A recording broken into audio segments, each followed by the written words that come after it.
حضرت موسیٰ علیہ السلام کا زمانہ دیکھیں، حضرت موسیٰ علیہ السلام کہ جن کو اللہ تبارک و تعالیٰ نے کلیم اللہ کے لقب سے یاد فرمایا، کلیم کہ جو کلام کرتا ہے اپنے رب سے، کلیم اللہ، اللہ سے کلام کرنے والا۔ حضرت موسیٰ علیہ السلام کا یہ معاملہ تھا کہ آپ اللہ سے کلام کرتے تھے، تو آپ کے جو امتی تھے، ایک امتی بڑا مالدار تھا، اور آپ دیکھیں اس واقعے کے اندر ایک عظیم سبق بھی ہمیں ملے گا کہ جہاں کئی باتیں ملے گی وہاں ایک عظیم سبق بھی ملے گا۔ تو ایک مقتدی، ایک امتی جو آپ کا تھا وہ بڑا مالدار تھا، اللہ نے بہت مال نوازا تھا، اور ایک امتی آپ کا ایسا تھا کہ جس کے پاس صرف ایک ہی چادر تھی کہ جس سے اس نے اپنے نیچے والے تن کو ڈھانپ رکھا تھا، اپنی سترگاہ کو چھپا رکھا تھا، اوپر اوڑھنے کے لیے بھی چادر نہیں تھی۔ تو جو مالدار تھا وہ آیا اور عرض کرنے لگا کہ اللہ کے کلیم، آپ اللہ کی بارگاہ میں روزانہ جاتے بات کرتے اللہ سے، آپ اللہ کی بارگاہ میں آج جائیں تو میرے لیے ایک بات کریں۔ حضرت موسیٰ علیہ السلام نے فرمایا کیا بات کرنا ہے؟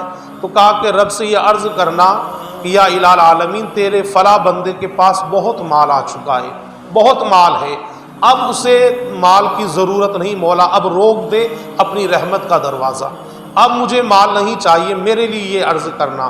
حضرت موسیٰ علیہ السلام نے فرمایا ٹھیک ہے میں یہ بات کروں گا۔ دوسرا جو امتی تھا جس کے پاس ایک ہی چادر تھی، وہ عرض کرنے لگا کہ اے اللہ کے کلیم، آپ اللہ سے بات کرتے ہیں، آپ جا کے میرے لیے بات کرنا کہ اللہ تبارک و تعالیٰ مجھے مال عطا فرمائے، میرے پاس اس چادر کے علاوہ دوسری چادر بھی نہیں ہے کہ جس سے میں اپنے اوپر والے حصے کو چھپا سکوں، ایک ہی چادر ہے، تو آپ میرے لیے مال کے لیے کہنا کہ اللہ تبارک و تعالیٰ مجھے مال عطا فرمائے۔ حضرت موسیٰ علیہ السلام رب کے حضور پہنچنے کے بعد عرض کی یا اللہ تیرے فلاں بندے نے یہ کہا ہے کہ مجھے اب مال نہ دینا، بہت مال ہے میرے پاس میں، بہت زیادہ مویشی ہے، بکریاں ہیں، اونٹ ہے، گائے ہے، ساری چیزیں، بڑے جنگلات جو ہے کھیتوں سے ہرے بھرے ہے، میرے پاس خزانے لدے ہوئے ہیں، اب میرے کسی چیز کی ضرورت نہیں ہے۔ تو اللہ نے فرمایا اچھا ٹھیک ہے۔ کہا کہ دوسرے امتی نے عرض کیا اللہ مجھے مال عطا فرمانا۔ تو اب اللہ تبارک و تعالیٰ نے فرمایا کہ اے موسیٰ، دونوں سے جا کر یہ کہنا کہ تم اللہ کا شکر کرنا بند کرو، یعنی فرمایا کہ جو مالدار ہے اسے یہ کہنا کہ تم اللہ کا شکر کرنا بند کر دو، اور جو غریب ہے اسے جا کر کہنا کہ تو اللہ کا شکر کرنا شروع کر دے۔ مالدار سے کہا کہ تم شکر کرنا بند کر دینا، اور غریب سے کہا کہ تو شکر کرنا شروع کر دینا۔ حضرت موسیٰ علیہ السلام آنے کے بعد اس مالدار سے کہا کہ اللہ کا یہ حکم ہے تیرے لیے کہ تو اللہ کا شکر کرنا بند کر دے، تاکہ اللہ کا رحمت کا دروازہ بھی تیرے لیے بند ہو جائے گا۔ تو مالدار کہنے لگا کہ اے موسیٰ ایسا تو ہو ہی نہیں سکتا ہے، یہ سارے مویشی مجھے اللہ نے دیے، میں اللہ کا شکر کیوں نہ کروں؟ یہ ساری گائے مجھے اللہ نے دی، میں اللہ کا شکر کیوں نہ کروں؟ یہ سارے اونٹ جنگلات ہرے بھرے مجھے اللہ نے دیے، میں اللہ کا شکر کیوں نہ کروں؟ یہ خزانے جو بھرے ہوئے ہیں مجھے اللہ نے دیے ہیں، یہ مکانات مجھے اللہ نے دیے، میں اللہ کا شکر کیوں نہ کروں؟ پھر حضرت موسیٰ علیہ السلام نے فرمایا اس غریب سے کہ اللہ کا تیرے لیے فرمان ہے کہ تو اللہ کا شکر کرنا شروع کر دے۔ تو وہ غریب سوچنے لگا جیسا آج کے غریبوں کے دل میں آتا ہے کہ ایک ہی تو چادر ہے اس پر بھی شکر کروں، تو وہ سوچنے لگا ایک چادر اس پر بھی شکر کروں، اللہ کا حکم ہوا وہ ایک چادر بھی غائب ہو گئی۔ آپ سمجھیے اس چیز سے کہ اللہ اسے ہی عطا فرماتا ہے کہ جو اللہ کا شکر ادا کرتا ہے، جو اللہ کا شکر گزار بندہ بنتا ہے اللہ اسے ہی نوازتا ہے، ناشکروں کو اللہ نوازتا نہیں ہے۔ اب اس نے سوچا ایک ہی چادر ہے میں اس کا کیا شکر ادا کروں، تو اللہ نے وہ ایک چادر بھی اس سے چھین لی۔ اب اس کے بعد سوچنے کا مقام ہے کہ کیا جس کے پاس ایک چادر ہے اس کے پاس حقیقت کے اندر کیا ایک ہی چادر ہے؟ کیا اس کے پاس اللہ کی اور نعمتیں نہیں ہیں؟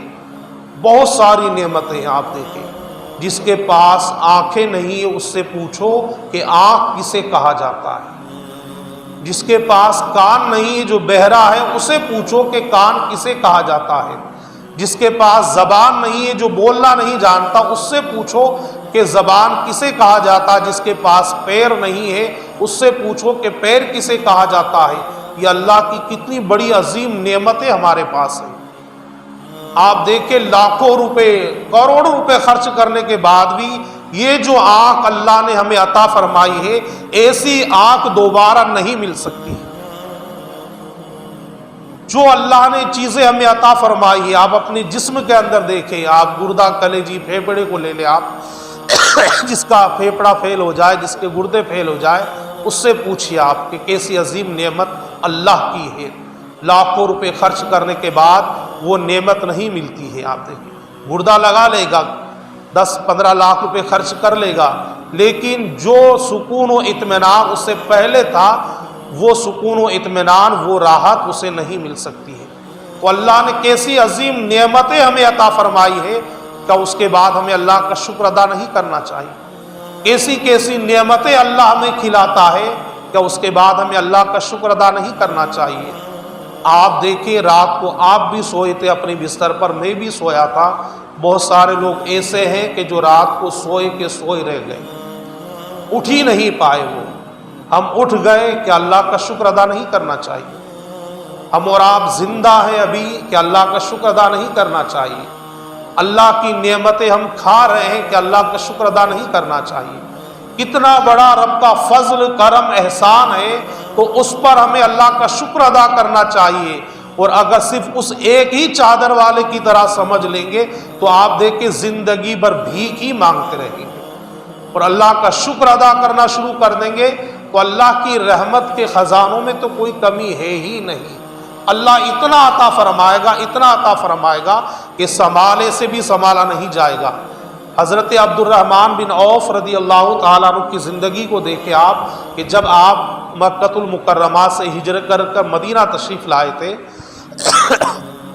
اور جب آپ سرکار کی بارگاہ میں حاضر ہوئے، عرض کی یا رسول اللہ، میں مکہ کے اندر اپنا سب کچھ چھوڑ کر آ گیا ہوں، اپنا مال، اپنی دولت، سب کچھ میں مکہ المکرمہ کے اندر چھوڑ کر آ چکا ہوں، یہاں میرے پاس کوئی بھی چیز نہیں ہے۔